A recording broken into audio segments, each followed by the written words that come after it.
এই যিখন বনাঞ্চল আপোনালোকে দেখিছে, এই বনাঞ্চলত বিগত বহু বছৰ ধৰি আমি দেখা পাই আহি আছোঁ যে কিছুমান দুষ্ট চক্ৰই প্ৰত্যেক বছৰৰ শীতকালতেই এই বনাঞ্চলসমূহত জুই জ্বলোৱা আমাৰ পৰিলক্ষিত হয়।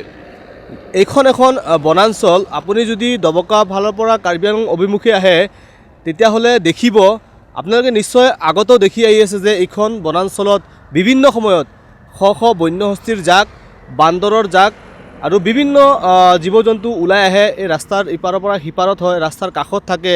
প্ৰায় সময় বান্দৰসমূহ বা হাতীসমূহ ৰাস্তাৰ কাষতে থিয় হৈ থাকে। আৰু এইখন বনাঞ্চলত একাংশ দুষ্ট চক্ৰই প্ৰত্যেক বছৰেই এনেধৰণৰ জুই লগাই দিয়ে।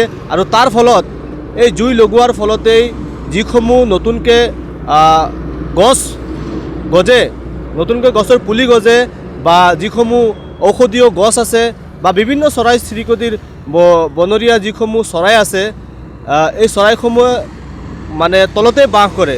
আৰু তাৰ ফলতে মানে এই জুইৰ ফলতেই সমগ্ৰ বস্তুখিনি মানে জ্বলি যায়। আমি আপোনালোকৰ মাধ্যমেৰে বন বিষয়া লোকসকলক মানে দাবী জনাইছোঁ যে অতি শীঘ্ৰেই এইসমূহ দুষ্ট চক্ৰক কৰায়ত্ব কৰক আৰু দৃষ্টান্তমূলক শাস্তি দিয়াৰ ব্যৱস্থা কৰক।